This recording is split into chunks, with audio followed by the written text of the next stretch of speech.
හෙල්ලෝ everyone මම ෆාතිමා හස්න වෙනද වගේම අදත් මගේ චැනල් එකට ආදරයෙන් පිළිගන්නවා. ඉතින් මම මුලින්ම කියන්න කැමති අද කුකින් බ්ලොග් එකක්වත් කුකින් වීඩියෝ එකක්වත් නෙවෙයි. ඉතින් මේකෙන් කියන්නේ කොහොමද තමන්ගේ බිස්නස් එකක් බිඳුවේ ඉඳලා පටන් ගන්නෙ? කොහොමද මල්ටි බිලියන් ඉම්පයර් එකක් ගොඩනගා ගන්නේ? කොහොමද බිස්නස් ස්ට්‍රැටජි 5ක් තුළින් මල්ටි බිලියන කෙනෙක් වෙන්නේ කියලා. ඉතින් මම මේක එක කතාවක් ඇසුරින් මම ඔයාලට මේක පැහැදිලි කරන්න. ඉතින් ඔයාලා මල්ටි බිලියන කෙනෙක් වෙන්න ඕනේ නම් මේ කතාව හොඳට අහගන්න. ඉතින් ඔයාලා දන්නවද ලංකාවේ තියෙන මල්ටි බිලියන් බිස්කට් ඉම්පයර්? ඒ කියලා කියන්නේ මොකද්ද? කෝටි ගාණක් වටින බිස්කට් ව්‍යාපාරයක් පටන් ගත්තේ අතේ කීයක්වත් නැතුව කොළඹට ආපු තරුණයෙක් කියලා. ඉතින් එයාගේ ස්මාර්ට් ස්ට්‍රැටජි එකකින් තමයි ඒ බිස්නස් එක පටන් ගත්තේ. දැන් ගොඩක් කට්ටිය කියනවා මගේ අතේ කැපිටල් නැහැ, ඉන්වෙස්ටර්ස්ලා නැහැ, ඒ නිසා මට බිස්නස් කරන්න බෑ කියලා. දැන් කොතන බැලුවත් ඒකනේ. ඔයාලත් දන්නනේ. අද මම කියන්න යන මේ real life business strategy blueprint එක.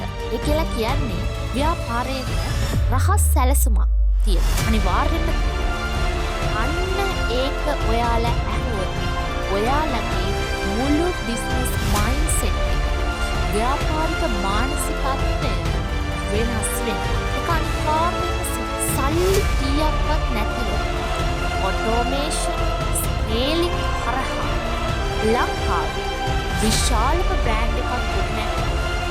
ස්ට්‍රැටජිස් 5 මොනවද කියලා. ඉතින් මේ බිස්නස් එකේ පළවෙනි රහස තමයි opportunity identification. මොකක්ද මේ? අවස්ථාව හඳුනා ගන්න ඕනේ. ඕනම බිස්නස් එකක් කරන්න කලින් අපි ඒ අවස්ථාවට ගැලපෙන්න ඒ අවස්ථාව හඳුනා ගන්න ඕනේ. ඉතින් මම මේ කියපු කොළඹට ආපු තරුණයා ඉස්සෙල්ලම කළේ පිටකොටුවේ පුංචි ටී ෂොප් එකක්. පුංචි තේ කඩයක් පටන් ගත් එක. ඉතින් එයා දැක්කා හැමෝම කරන්නේ සාමාන්‍ය දේවල්. හැමෝම කරන්නේ අනුන්ගෙන් කෑම ගෙනල්ලා තමන්ගේ කඩේ දාලා විකුණන එක. එතනදී එයා ස්මාර්ට් බිස්නස් ස්ට්‍රැටජි එකක් පාවිච්චි කළා. එයා හිතුවා මම ඇයි අනුන්ගේ ප්‍රොඩක්ට් විකුණන්නේ?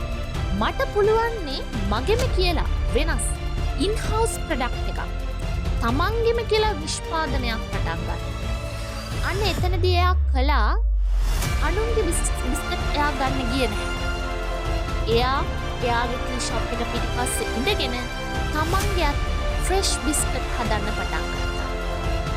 ඉතින් ඔයාලට මේකෙන් දෙන ලෙසන් එක මොකද්ද කියලා තේරෙන්න ඇති. ඔයා ෆුඩ් බ්ලොග් එකක් කරනවා. හරි ස්මෝල් බිස්නස් එකක් කරනවා කියලා හිතන්නකෝ. ඉතින් ඔයාලා ඒකදී තව කෙනෙක්ගේ අයිඩියා එකක් කොපි කරන්නේ නැතුව තමන්ගෙම කියලා යුනිකෝ සේලිං ප්‍රොපෂන් එකක්. ඒ කියන්නේ USP එකක්. කියන්නේ අනිත් කෙනාට වඩා තමන්ගේ ඇති වෙනස්කම් එකක් හදන්න පටන් ගත්තොත් එතකොට ඔයාලගේ බිස්නස් එකට මොකද්ද වෙන්නේ? හරි. එතකොට එයා යූස් කරපු දෙවෙනි බිස්නස් ස්ට්‍රැටජි එක තමයි ක්වොලිටි එක. එතකොට මේ බිස්නස් එක පාරටම මාකට් එකේ හිට් උනේ එයාගේ ගෝල්ඩන් රූල් එක නිසා. ඒ කියන්නේ එයා හිතුවා මගේ දරුවන්ට දෙන්න බැරි දෙයක් කවදාවත් මම කොහොමද කස්ටමර්ස්ලට දෙන්නේ? වෙන දරුවෙක්ට දෙන්නේ කොහොමද කියලා. ගොඩක් දැන් ඉන්න කට්ටිය කරන ලොකුම වැරද්ද තමයි මුල් කාලේදීම ප්‍රොෆිට් මාර්ජින් එක වැඩි කරන්න බාල රෝ මැටීරියල්ස් පාවිච්චි කරනවා. ඒත් මෙතනද සිදුවුනේ ක්වොලිටි ඇන්ඩ් ක්ලික් 100% එයා තියාගත්තා. කස්ටමර් කෙනෙක් එයාගේ කෑමවල ක්වොලිටිය නිසාම ඔයාව හොයාගෙන එන්න පටන් ගත්තා. අන්න ඒක තමයි එතනදි සිද්ධ වුනේ.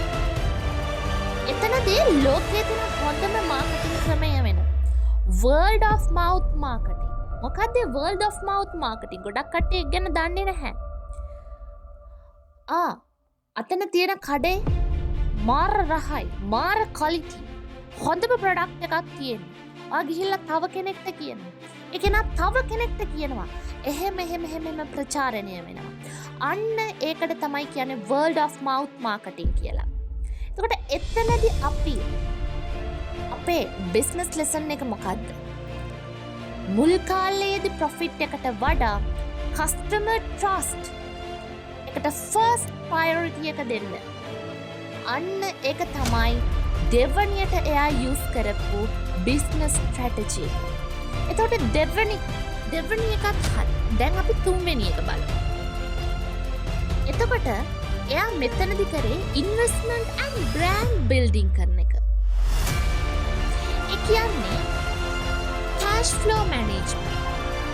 කඩේට එන කෑෂ් ෆ්ලෝ. ඒ කියන්නේ මුදල් එන එක වැඩි වෙනකොට එයා සල්ලි වලින් එක්ස්පෙන්සිව් කාර්, ලක්සරි ලයිෆ් කිසිම දෙයක් එයා ගත කරන්නවත් ගන්නවත් යාට උවමනාවක් උනේ නැහැ.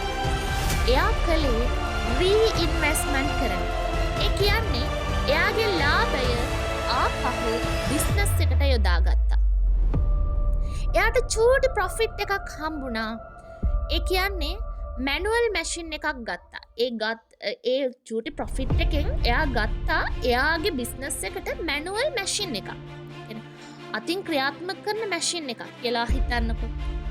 ඊට පස්සේ තමන්ගේ ප්‍රොඩක්ට් එකට යුනිකව් බ්‍රෑන්ඩ් නේම් එකක්. ඒ කියන්නේ වෙනස් වෙළඳපොළ නාමයක් එයා දාගත්තා. ලස්සනට ඒක පැකේජින් කරා. ඒ කියන්නේ ලස්සනට ආකර්ෂණීය වෙනවා. ඒ වගේම එයා පැකේජින් එකත් ලස්සනට කරා. ඉතින් වෙනත් කඩවලටත් තමන්ගේ ප්‍රොඩක්ට් ඩිස්ට්‍රිබියුට් කරන්න එයා පටන් ගත්තා. හැම තැනටම එයා බෙදන්න පටන් ගත්තා.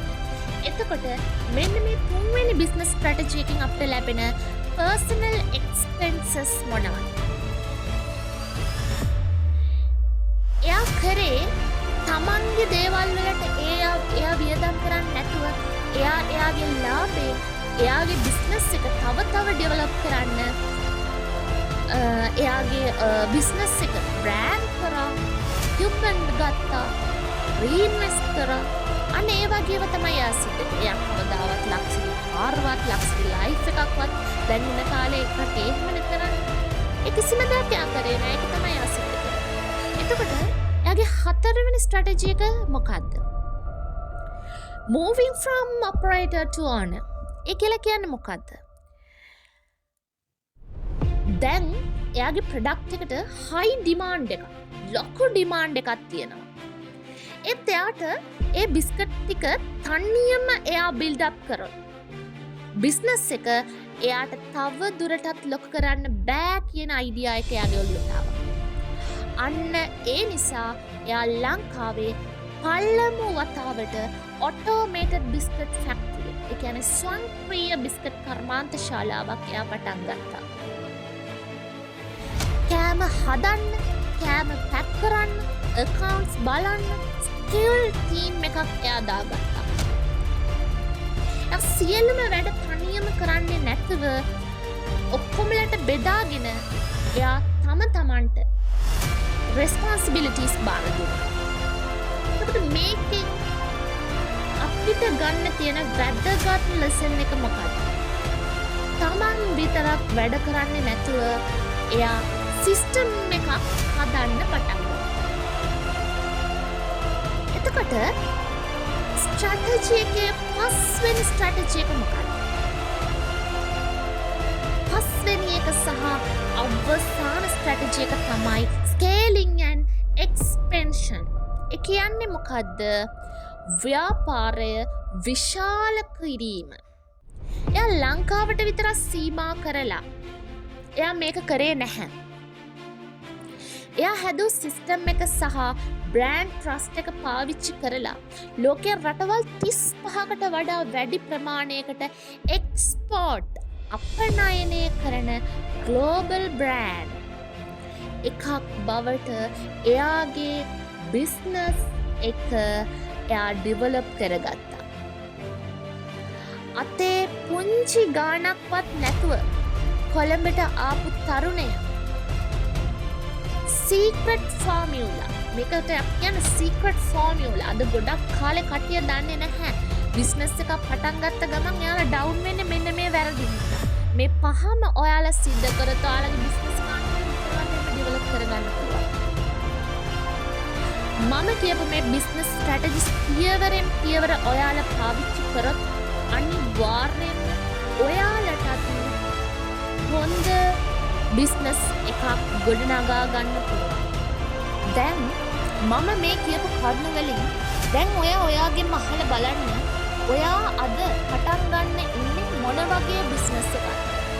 මොන වගේ බිස්නස් අයිඩියා එකක්ද? ඔයා කරන්න යන්නේ ෆුඩ් බිස්නස් එකක්ද? කන්ටෙන්ට් ක්‍රියේෂන්ද? නැත්නම් වෙනත් දෙයක්ද කියලා. මේ බිස්නස් ස්ට්‍රැටජිස් පහ ඔයාගේ වැඩේට අදාළ කර ගත්තොත් අනිවාර්යයෙන්ම ඔයාටත් සාර්ථක බිස්නස් ඉම්පයර් එකක් ගොඩනගා ගන්න පුළුවන්. ඉතින් ඔයාලා USP ඔයාලගේ බිස්නස් එකට USP එකක් හදන්න. ක්වොලිටි එකට මුල් තැන දෙන්න. රීඉන්වෙස්ට් කරන්න. ඒ වගේම සිස්ටම් එකක් හදන්න. ඒකට ස්කේල් කරන්න. මෙන්න මේ 5 බිස්නස් ස්ට්‍රැටජිස් තුලින් ඔයාලගේ බිස්නස් එක අනිවාර්යයෙන්ම ඩෙවලොප් කරගන්න පුළුවන්. ඔයාලට මේ තරුණයාගේ කතාව ඔයාලට දැන් ගොඩාක් දුරට පැහැදිලි වෙනවා ඇති. ඉතින් ඔයාලත් මේ තරුණයාගේ කතාව ඔයාලා දන්නවා ඇති මේ කවුද කියලා. ඒ තමයි වෙන කවුරුත් නෙමෙයි. ඒ තමයි මෙල්බන් සමාගමේ අයිතිකාරයාගේ කතාව. ඉතින් ඔයාලත් එක හොඳටම දන්නවා ඇති. ඉතින් ඔයාලත් හිතලා බලන්න මෙයාට මෙච්චර මේ පුංචි දෙයකින් බිස්නස් ස්ට්‍රැටජි එකක් තුලින් මෙච්චර ඩෙවලොප් වෙන්න පුළුවන් වුණා නම් අද ඔයාලට කොහොමද ඔයාලගේ තත්ත්වය ඩෙවලොප් කරගන්න පුළුවන් කියලා. ඉතින් මම හිතනවා ඔයාලත් මේ බිස්නස් ස්ට්‍රැටජිස් පහ තුලින් ඔයාලගේ බිස්නස් එකත් අනිවාර්යයෙන්ම දවසක ඩෙවලොප් කරගනි. ඒ වගේම මේ ස්ට්‍රැටජිස් පහ යූස් කරලා ඔයාලත් කවදා හරි දවසක බිලියන කෙනෙක් වෙන්න අඩිතාලමක් වෙයි කියලා. ඉතින් ඔයාලා මේ බිස්නස් ස්ට්‍රැටජිස් පහ තුලින් දෙයක් ඉගෙන ගත්තා නම් ඔයාලගේ බිස්නස් ඉම්පයර් එක ලෝකයේ හොල්ලන විදිහට වෙනස් කරන්න පුළුවන් කියලා ඔයාලා හිතනවා නම් විතරක් මේකට ලයික් එකක් දාන්න, කමෙන්ට් එකක් දාන්න. ඒ වගේම තව කෙනෙක්ට මේක බලන්න ෂෙයා කරන්න. එහෙනම් අදට ගිහින් එන්න සතුටින් පරිස්සමින්